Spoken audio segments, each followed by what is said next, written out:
नमस्कार सगळ्यांना. आज आपण पाहणार आहोत स्लायसरच्या मदतीनं आपण डेटा फिल्टर कसं करून कसा पाहायचा ते. तर मी या ठिकाणी माझा स्क्रीन शेअर करतोय.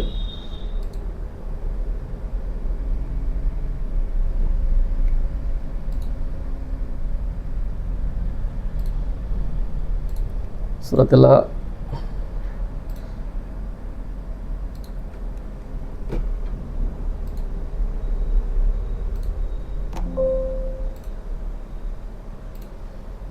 अशा पद्धतीचा आपल्याकडं डेटा उपलब्ध आहे. हा डेटा एका डिपार्टमेंटल स्टोअरमध्ये कस्टमर्सना कोणते आयटम विकलेले आहेत आणि त्याचा डेटा त्याच्या संबंधामधला हा डेटा आहे. तर या डेटामध्ये हा मोठा डेटा आहे. समजा आता या ठिकाणी आपण डिझाईनसाठी 200 कस्टमर 200 एंट्रीज या ठिकाणी घेतलेले आहेत. यामध्ये आपल्याला आयटमचा फिल्टर बनवायचा आहे. मग त्याच्यामध्ये notebook, pen, detergent, sugar, rice वगैरे वगैरे आयटम्स आहेत. हे आयटम्स वेगवेगळ्या ग्राहकांना विकलेले आहेत. तो जर एखादा आयटम मला सगळ्या कोणत्या ग्राहकांना विकलेला आहे असं जर पाहायचं असेल तर मला आयटम या कॉलममधला डेटा फिल्टर करावा लागेल. मग त्याच्यासाठी मी काय करणार आहे, सगळ्यात प्रथम हा डेटा या डेटामध्ये मी कुठेतरी माझा कर्सर ठेवणार आहे आणि कंट्रोल एच्या साहाय्यानं मी हा संपूर्ण डेटा हा सिलेक्ट करणार आहे. सिलेक्ट केल्यानंतर मी कंट्रोल टी प्रेस करेल. कंट्रोल टी प्रेस केल्यानंतर आपल्याला अशा पद्धतीचा एक विंडो ओपन होईल. याच्यामध्ये हा एक बॉक्स दिसेल आणि तो चेक आहे, तो अनचेक ठेवायचा नाही. असा जर अनचेक असेल तर तो नाही ठेवायचा, तो चेक ठेवायचा. असा माय टेबल हॅज हेडर्स असा आहे तो आणि ओके म्हणायचं आहे आपल्याला. मग अशा पद्धतीनं आपल्याला हा जो डेटा आहे तो एका टेबलमध्ये कन्वर्ट झालेला आहे.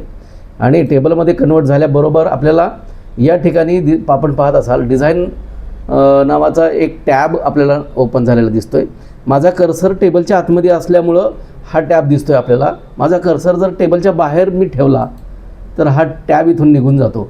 म्हणजे मला जेव्हा त्याच्यामध्ये काम करायचं असतं, स्लायसर तयार करायचा असतो, तेव्हा माझा कर्सर हा टेबलच्या आतमध्ये असायला हवा. तर हा डिझाईन नावाचा टॅब ओपन झालेला आहे. या टॅबमध्ये इथं आपल्याला इन्सर्ट स्लायसर हा आयकॉन दिसतो. मी त्याच्यावर क्लिक करेल आणि मग इथं आपल्याला वेगवेगळं हेडिंगचे जे हे आहेत ते दाखवतं या ठिकाणी. तर आपल्याला आयटम याला सिलेक्ट करायचं आहे याच्यामधनं.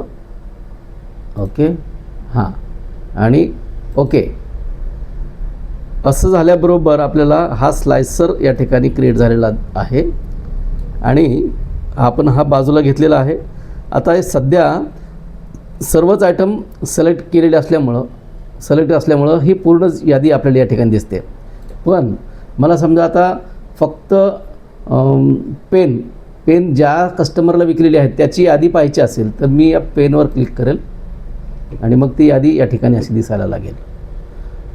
मी राईसवर जर क्लिक केलं तर राईस ज्या कस्टमरला शॉप ओनरनं विकलेले आहे त्यांची यादी दिसायला लागेल. अशा पद्धतीनं आपल्याला ह्या आयटमचा स्लायसर या ठिकाणी आपण तयार केलेला आहे. अशा पद्धतीनं आपण स्लायसर तयार करून आपण जो मोठा डेटा आहे तो फिल्टरच्या साहाय्याने आपण पाहू शकतो.